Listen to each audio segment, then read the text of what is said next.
लेकर संधि। जी हाँ, जो क्लास 10 एसए 2 के लिए 4 अंक निर्धारित करता है।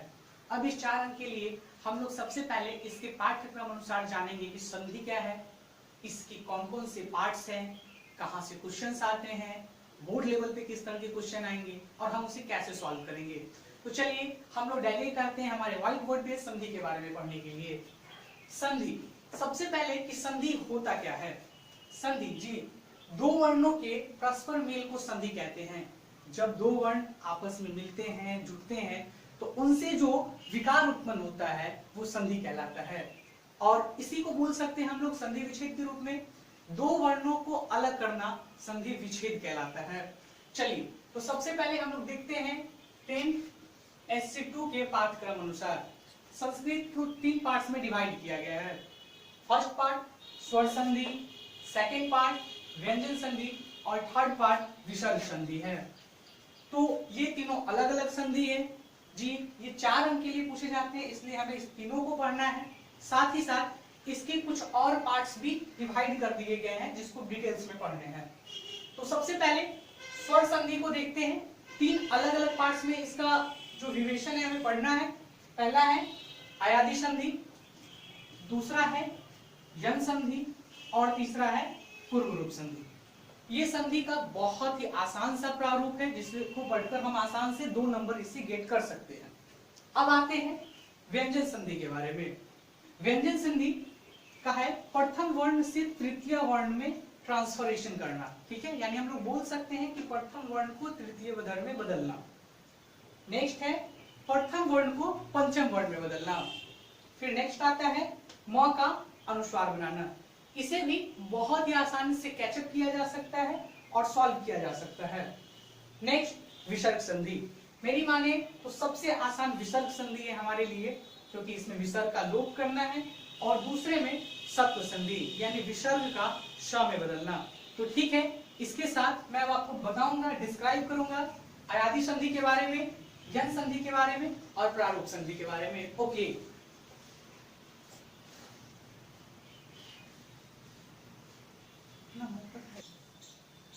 तो अब हम स्वर संधि के बारे में पढ़ेंगे। सबसे पहले स्वर वर्ण संधि क्या होता है। जब स्वर वर्णों के साथ मिलाप हो तो हम लोग बोल सकते हैं कि वह संधि हमारा स्वर संधि कहलाता है। स्वर संधि को हम लोगों ने देखा कि 3 पार्ट्स में डिस्क्राइब किया था, अलग अलग पढ़ेंगे। पहला था यन संधि, फिर है अयादि संधि और पूर्व रूप संधि। तो यन संधि के बारे में आते हैं। यन संधि हमारा बोलता है कि इस संधि के अंतर्गत यदि हर्ष ई या दीर्घ ई हो, हर्ष उ या दीर्घ उ हो, हर्ष री हो और री हो, तो इसके बाद सिर्फ इतना वर्ण नहीं हो जाता है। इसके बाद कहता है, क्वेश्चन पूरी तरह से सुनिएगा, कि इन सभी के बाद इनसे भिन्न कोई स्वर होना चाहिए। कहने का मतलब अगर किसी भी पार्ट में हर्ष ई या दीर्घ ई हो और उसके बाद हर्ष ई दीर्घ ई को छोड़कर कोई और स्वर वर्ण हो, तो हर्ष ई या दीर्घ ई य में बन जाता है, हर्षु या दीर्घु व बन जाता है, री र बन जाता है तथा री ल बन जाता है। तो मैं आपको बता दूं, जैसे कि एग्जाम्पल में देख सकते हैं, यथा मतलब होता है एग्जाम्पल, कि हर्ष ई प्लस उ, अगर हम करते हैं हर्ष ई प्लस उ, तो मैंने बता दिया कि हर्ष ई के बाद इससे डिफरेंट वर्ड होना चाहिए, तो इससे डिफरेंट वर्ड है यू। ठीक है, तो अब ई के बाद जब उ है तो हम लोग क्या करेंगे, ई किस चीज में चेंज हो जाता है, य में, तो यहाँ पे य डालेंगे। साथ ही यह हलंत है, यानी कि ये आधा य है अभी तक। अब ये उ है, तो जैसे ही उ इसके साथ जुड़ेगा तो ई जोड़ उ मिलके बन गया यू। क्या बन गया, यू। तो इस चीज को हम चाहें तो एक और एग्जाम्पल में लिख सकते हैं, जैसे इति जोड़ उक्ति। मतलब अब ध्यान दीजिएगा, इसके अंत में हर्ष ई है, इसके बाद उ है, तो मैंने अभी देखा ई और उ मिलके य बनाता है। ई के बाद और कोई भी डिफरेंट वर्ण हो तो क्या बनता है, य बनता है। तो इसी तरह हम लोग कर सकते हैं ई, हालांकि ये त एक स्वर वर्ण के साथ जुड़ा हुआ है, इसलिए अगर इस त को अलग करेंगे तो यह त आधा त में बदल जाएगा। आधा क लिखते हैं।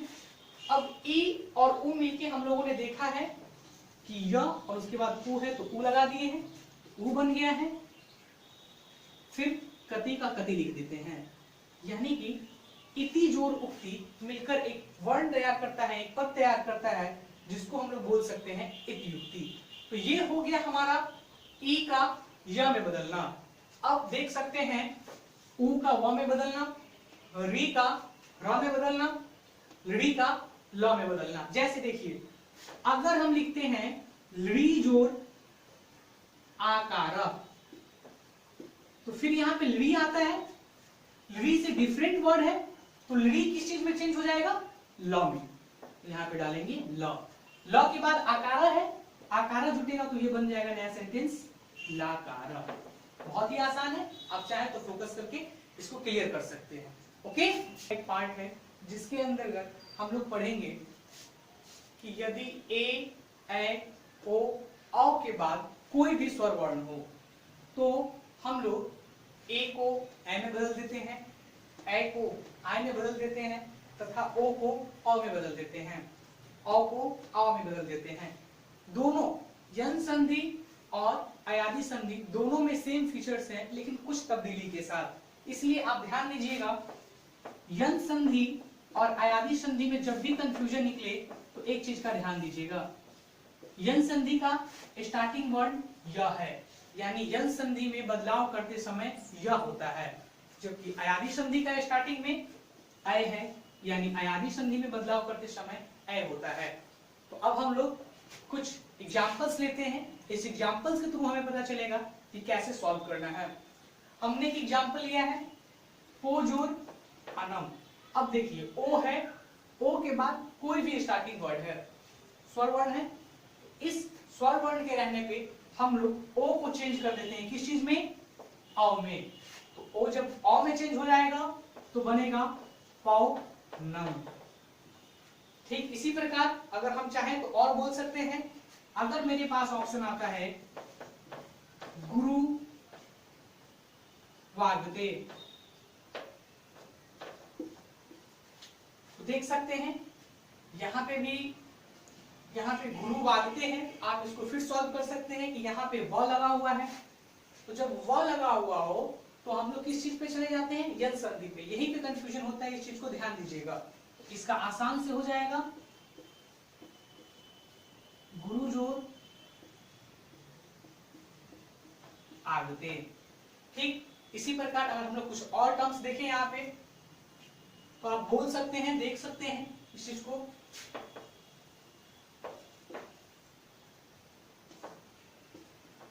गए जोड़ आपका ऐ है, यानी ऐ रहने पे किस चीज में चेंज हो जाता है? आई में चेंज हो जाता है। तो यहाँ ऐ की जगह पे हम लोग आई लिखते हैं, अकर जोड़ देते हैं, तो गै जोड़ अकर मिलके बन गया गाय का। इसी तरह आप चाहे तो आगे के भी इसमें बहुत सारे एग्जांपल्स होंगे जो हम नेक्स्ट वीडियो में आपको बताएंगे कि बोर्ड एग्जाम में कैसे आता है। तो ठीक है, ओके, ठीक है, हम लोग इसके बारे में जानेंगे। तो अब आते हैं स्वर संधि के तीसरे रूप के बारे में, यानी पूर्व रूप। पूर्व रूप संधि कहने से पहले हम लोग जानेंगे कि अ का पूर्व रूप किसे बोलते हैं और उसे किस सिंबल से, किस चिन्ह से दर्शाते हैं। तो अ का पूर्व रूप आप लोग बहुत जगह इस वर्ड का यूज देखे होंगे, एच टाइप का होता है, इसको अ का पूर्व रूप बोलते हैं, बहुत जगह इसका इस्तेमाल करते हुए देखे होंगे। लेकिन इसका प्रोनाउंसिएशन में कभी बहुत सारे लोग ड पढ़ते हैं, जबकि ऐसा नहीं है, इसे अ ही पढ़ते हैं, ये अ का पूर्व रूप है। अब हम लोग आते हैं कि पूर्व रूप संधि होता क्या है। यदि ओ के पहले अ हो तथा ओ के बाद भी अ हो, यानी कि देख सकते हैं ओ दो अ के बीच में बैठा हुआ हो, अ हो फिर ओ हो और फिर अ हो, अगर ऐसी सिचुएशंस आती है तो बाद वाला अ पूर्व रूप यानी कि एस टाइप के सिंबल में तब्दील हो जाता है। जैसे कि एग्जांपल्स के द्वारा हम लोग देख सकते हैं, बहुत ही आसान है ये।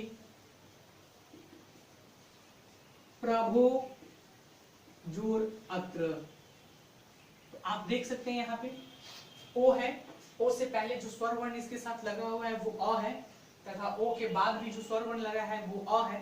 तो हम बताए हैं कि ओ से पहले जो अ हो और ओ के बाद भी अ हो, तो किस अ को चेंज करेंगे? ध्यान दीजिएगा, बाद वाले अ को चेंज करेंगे। तो जिस बाद वाले अ को चेंज करेंगे, किस रूप में चेंज करते हैं? पूर्व रूप में चेंज करते हैं। तो यहाँ पे हम लोग डाल सकते हैं प्रभो, इस आ के जगह पे इसका पूर्व रूप और त्र, तो ये हो गया मेरा प्रभोत्र। अब इसी पे बहुत सारे क्वेश्चंस आएंगे जिसे हम लोग देखेंगे और आप इसे सॉल्व कर सकते हैं। नेक्स्ट वीडियो में मैं आपको साथ हाजिर रहूंगा व्यंजन संधि के कुछ पार्ट लेके, फिर विसर्ग संधि के पार्ट लेके, और इसके साथ ही मैं आपको एक चीज से और रूबरू कराऊंगा कि बोर्ड एग्जाम में क्वेश्चन पैटर्न्स क्या होंगे, किस तरह से क्वेश्चन आएंगे, कैसे हमें मार्क्स स्कोर करना है। अगर आपको हमारा ये वीडियो अच्छा लगा है तो प्लीज हमारे इस वीडियो को लाइक करें, हमारे चैनल को सब्सक्राइब करें और अपने निजी राय कमेंट के जरिए हमें दे सकते हैं। तो अब नेक्स्ट वीडियो में मैं सनी पटेल आपके साथ फिर से हाजिर होऊंगा व्यंजन संधि के बारे में जानकारी देने के लिए। Thank you.